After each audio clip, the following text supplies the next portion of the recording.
On the morning of February 1st, 1676, a woman named Mary Eames fought approximately 11 men with a pot of boiling soap.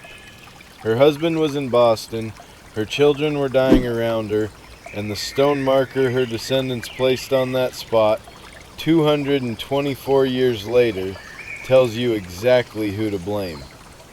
4 words, cut into granite. Burned by the Indians. That marker tells you what happened. It doesn't tell you why those men came or who built the conditions that made that morning inevitable.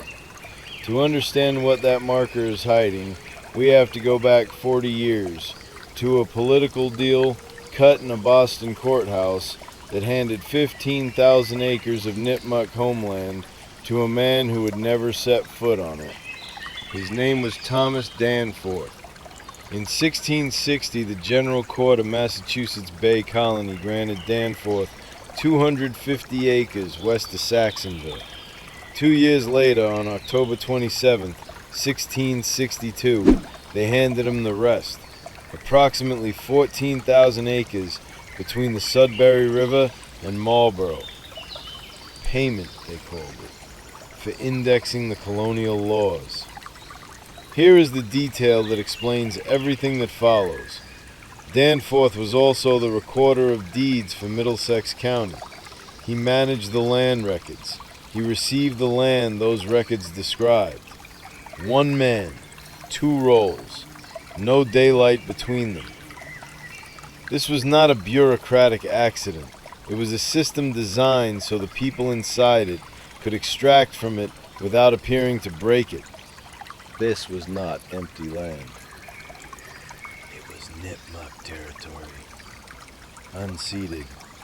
Still occupied. Danforth never built anything on it. He leased it in long parcels to settlers willing to move in and work it. Men like Thomas Eames, who arrived in 1669 and broke ground near what is now Chautauqua Avenue. Eames was not a pioneer pushing into open wilderness. He was an instrument of Danforth's enterprise, and he was building on Wannukhow. Wannukhow, the eel fishing place, was the largest known Nipmuc seasonal village in the bounds of modern Framingham, situated near Wannukhow Pond. The Nipmuc had fished, farmed, and cached food there for generations. The historian Josiah Temple recorded that Eames placed his home on an active seasonal village site and eliminated it.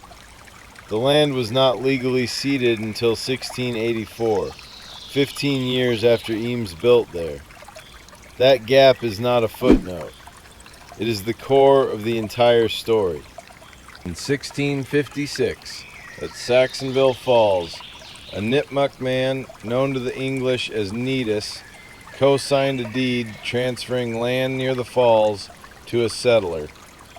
That deed initiated a chain of transactions, and Netus lost everything.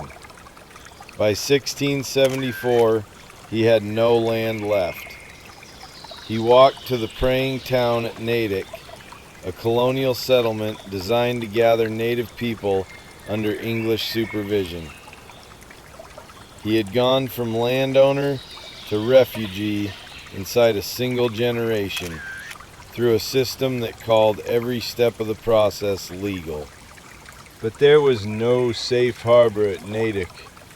In the summer of 1675, King Philip's War erupted, and the colonial government revealed exactly what it thought of the Nipmuc people who had chosen cooperation. On October 13, 1675, the Massachusetts Bay Colony ordered all Christian Indians at Natick relocated immediately to Deer Island in Boston Harbor. These were people who had surrendered their sovereignty, adopted English religion, shared intelligence with colonial forces. The colonial government rounded them up anyway. The winter of 1675 on Deer Island was a killing winter. Inadequate food, no shelter. At least one historian estimates half the imprisoned population died before spring. There was no safe path for the Nipmuc. Every door led to the same room. Tantamas, old Jethro, had lived on Knobscot Hill and resisted Christianization. When the colonial government came for him, he was arrested and sent to Deer Island. He escaped. His son Peter, under pressure that history does not fully record, told the authorities where his father was hiding. Tantamas was recaptured and executed in Boston. A family destroyed by an impossible choice. That is what the colonial system did to the Nipmuc, even the ones who tried to survive inside it. 7 months after the fire, 3 Nipmuc men stood before the colonial court. The same court that had imprisoned hundreds of their people on a frozen island to die. They had one argument.